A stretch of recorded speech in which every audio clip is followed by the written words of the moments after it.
আসসালামু আলাইকুম রহমতুল্লাহি ওবরকাতুহু। সম্মানিত দর্শক, আজকে যে বিষয়টি নিয়ে আলোচনা করব, কোনো রকম ভূমিকা না টেনে সরাসরি আলোচনা করব। জামাত এবং বিএনপির যে সম্পর্ক, যেটি পার্লামেন্টে আপনারা যেটিকে দহরম মহরম দেখছেন, কিংবা অতীতের স্মৃতিতে যদি আপনি ফিরে যান, তাহলে যেখানে আপনি দেখবেন জামাত এবং বিএনপি ভাই ভাই, জামাত এবং বিএনপির ঐক্যমত্যে সরকার, সেই জিনিসটি নষ্ট হয়ে গেছে। জামাত কৌশলী একটা দল,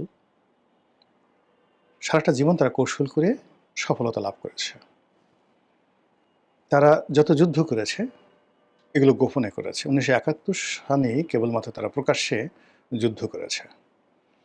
এর বাইরে 1947 থেকে আজকের অবধি তাদের সকল যুদ্ধগুলো, প্রতিবাদগুলো গোপনে করেছে, রাতের আঁধারে করেছে, এবং তারা শরীরের চাইতে মনকে, শরীরের চাইতে ব্রেনকে বেশি ব্যবহার করেছে। কাজেই বর্তমান জামানাতে তারেক রহমান সাহেবের সঙ্গে জামাতের আমিরের ব্যক্তিগত সম্পর্ক, সালাউদ্দিন সাহেবের সাথে জামাতের আমিরের বা জামাতের সভাপতির কৌশল বা কুশল বিনিময়, এটা জামাতের একটা কৌশল। কিন্তু বাস্তবতা হলো যে এই দুটো রাজনৈতিক দল, এদের মধ্যে বিভেদ এবং সংবাদ একেবারে চরম আকার ধারণ করেছে, এবং এটা নিষ্পত্তি হওয়ার নয়। এটি মানে কোনো অবস্থাতেই এখানে সমঝোতা সম্ভব নয়। এর কারণ হলো আপনার তলোয়ার দুটো, কিন্তু তলোয়ারের খাপ হলো একটা। তো আপনি যেকোনো একজনের মধ্যে ঢুকতে পারবে। সিংহাসন, পৃথিবীতে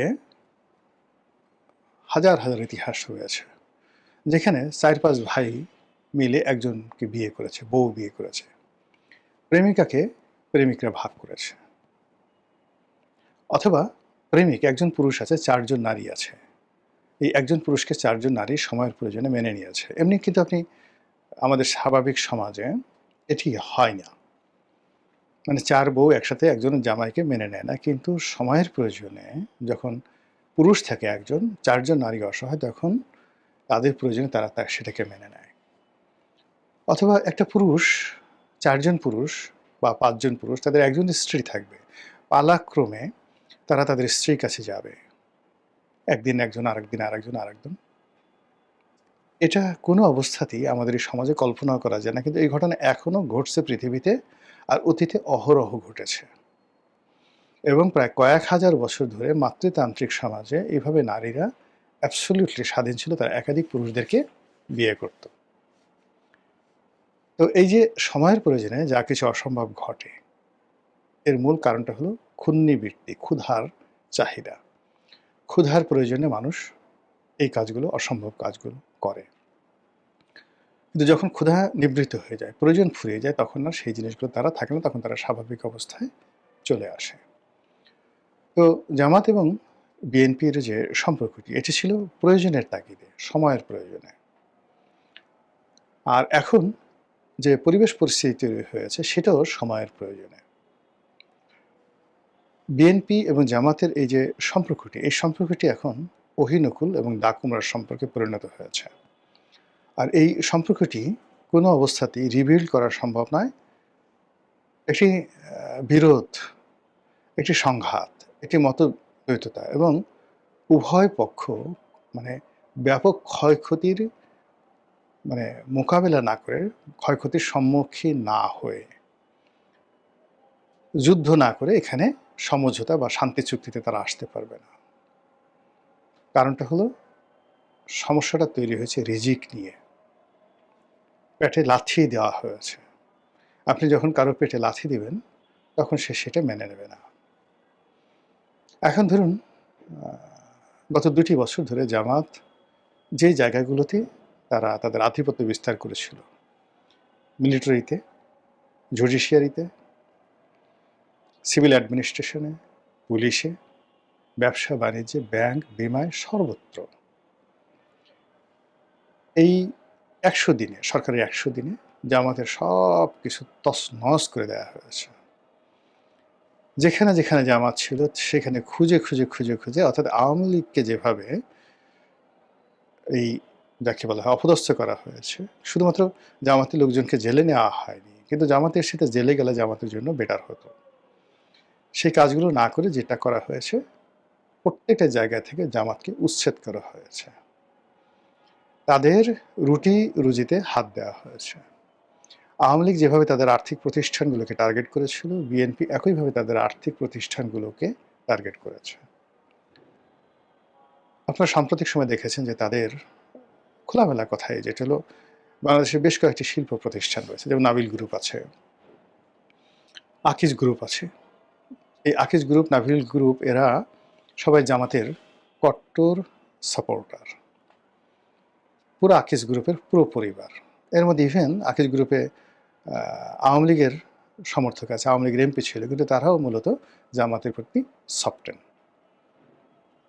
তো সেই আকিজ গ্রুপের মালিক বশির উদ্দিন, মানে ওদের অনেকগুলো গ্রুপ, মানে বিভাগ আছে, ভাইরা আলাদা আলাদা ব্যবসা করেছে। এই যে বশির উদ্দিনকে যে বাণিজ্য উপদেষ্টা বানানো হলো, এটা মূলত জামাতের তদবিরে। জামাতকে যারা বিভিন্ন সময় সবচেয়ে বড় অঙ্কের টাকা ডোনেট করে, তার মধ্যে আকিজ গ্রুপ অন্যতম, এবং তার মধ্যে এই আদ্দিন হাসপাতালের যে মালিক, যে ভদ্রলোক আছেন, তিনি জামাতের প্রধানতম ডোনার। আর সেই আদ্দিন হাসপাতালের ভিতরে একটা মসজিদ আছে, এবং সেই মসজিদের খতিব হলো এই যে এখন যে এমপি হয়েছে, যাকে আমরা রাশ্মিকা মান্দানা বলে ঠাট্টা বস্কারা করি, আমির হামজা। এই আমির হামজা মাসে 5 লাখ টাকা বেতনে দীর্ঘদিন ধরে এই আদ্দিন হাসপাতালের উপরে যেটা মসজিদ আছে, সেই মসজিদে তিনি চাকরি করতেন। আর এই চাকরির বাইরে গিয়ে তিনি সারা দেশে ওয়াজ এবং মাহফিল করতেন, এবং পুরোটাই এই আদ্দিন হাসপাতাল তাকে প্রমোট করত।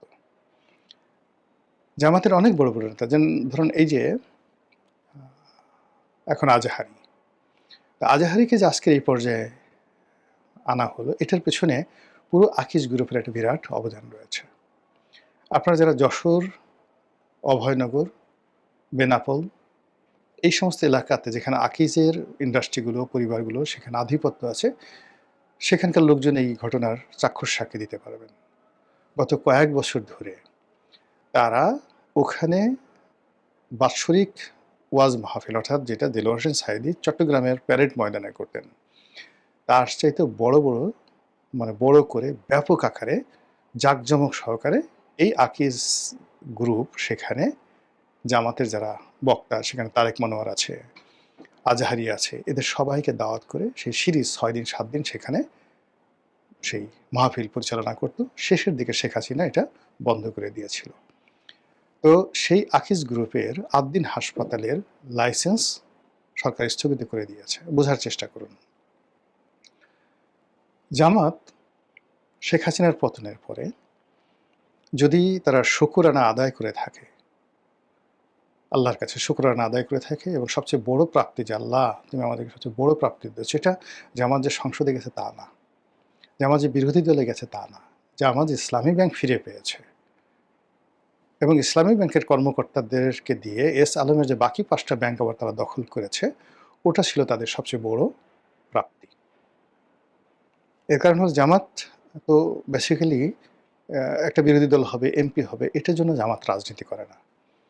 জামাত এটা রেভলিউশন করতে চাচ্ছে, ইসলামিক রেভলিউশন। মানে আপনি চিন্তা করেন 1951-52 সনে মিশরে যেভাবে তারা প্রথমে সেনা অভ্যুত্থান ঘটিয়েছিল, মুসলিম ব্রাদারহুড, তখন এই মুসলিম ব্রাদারহুডের প্রধান ছিলেন সৈয়দ কুতুব। সৈয়দ কুতুবের নির্দেশে গামাল Abdel Nasser, he was at that time only a colonel বা লেফটেন্যান্ট কর্নেল, তিনি এই এত বড় একটা বিপ্লব মিশরের মতো জায়গাতে ঘটিয়ে দিয়েছিলেন। তো সেখান থেকে একেবারে মুরসি পর্যন্ত এই যে মুসলিম ব্রাদারহুডের যে উত্থান, তুরস্কের একে পার্টির এই যে এখন এরদোয়ানের যে উত্থান, কিংবা আরব অঞ্চলে ইখওয়ানে মুসলিমিনের যে উত্থান, এর সঙ্গে হামাসের যে উত্থান, এই সব কিছু একই সূত্রে, ইভেন হুতি, হামাস এবং মধ্যপ্রাচ্যে যে ইরান সমর্থিত অন্য যে সকল গ্রুপ আছে, হিজবুল্লাহ, এদের যে স্ট্রাকচার, যেদের গঠন এবং এদের সঙ্গে যে পারস্পরিক যোগাযোগ, এটা বলতে গেলে গ্লোবালি ইনক্লুডিং পাকিস্তানের জামাত, তারা একই সঙ্গে একত্রে কৌশলগত পার্টনার হিসেবে কাজ করে সারা দুনিয়াতে একটা ইসলামী বিপ্লব এবং একটা রেভলিউশন ঘটানোর জন্য। এবং সেই রেভলিউশনের মূল থিম হবে ওহাবিবাদ। আর সেই ওহাবিবাদ আরবের দেশে, আর আমাদের দেশে এটি হবে মওদুদিবাদ, আবুল আলা মওদুদির মতাদর্শ অনুসারে। এই লক্ষ্যে তারা যে একটা এমিরেটস, ইসলামী এমিরেটস প্রতিষ্ঠা করবে, সেই এমিরেটসটি শত শত বছর তারা বাংলাদেশ শাসন করবে। এরপরে তারা গাজওয়াতুল হিন্দ এই আন্দোলনটা সফল করবে, আল্লাহ রাসূলের যে ভবিষ্যৎবাণী, এবং তারা দিল্লির সিংহাসন দখল করে মুসলমানরা যেভাবে ভারতবর্ষ শাসন করেছে 800 বছর, ওইভাবে তারা শাসন করবে। তো সেই যে তাদের যে চিন্তা চেতনা, সেই চিন্তা চেতনার জন্য হয়তো 100 বছর সময় লাগবে, হয়তো 200 বছর সময় লাগবে, সেভাবে তারা কাজ করছে। তো সেই ক্ষেত্রে এই যে পার্লামেন্টে দাঁড়িয়ে ডক্টর শফিক বক্তব্য দিচ্ছেন বা বিরোধী দলীয় নেতা হচ্ছেন, 78 জন এমপি হচ্ছেন, এটা তাদের গোল নয়, এটা তাদের মিশন নয়, এটা তাদের ভিশন নয়। এটা তাদের জাস্ট একটা, আপনি বড় একটা বাড়িতে দাওয়াত খাবেন, বাড়িতে গেছেন, লোকজন ঢোকার সাথে সাথে আপনাকে একটু লেবুর শরবত এনে দিল। এবারে যে পার্লামেন্টে যেটা ঢুকলো এটা একটা লেবুর শরবত। কাজেই এই লেবুর শরবত পেয়ে সে তার যে মেইন ডিশ, সেই মেইন ডিশটা সে ভুলে যাবে না, বরং এই লেবুর শরবত তার ক্ষুধা আরও বাড়িয়ে দেয়। প্রচণ্ড ক্ষুধার মধ্যে আপনাকে যদি কেউ শরবত খাওয়ায়, আপনার আরও খেতে ইচ্ছা করবে। তো এই যে জামাত যে এখন ক্ষমতার কাছাকাছি গেল, এতে করে সে মজা পেয়ে গেছে। সে চিন্তা করলো, এই যদি এই হয় তাহলে প্রধানমন্ত্রী হলে না জানি কত ক্ষমতা, দিল্লির সুলতান হলে না জানি কত ক্ষমতা, যদি মুসলমানদের আমির হওয়া যায়, আমিরুল মুমিনিন হওয়া যায়, তো এই আমিরুল মুমিনিন হতে হলে তাদেরকে যে জিনিসটা দরকার সেটা তাদের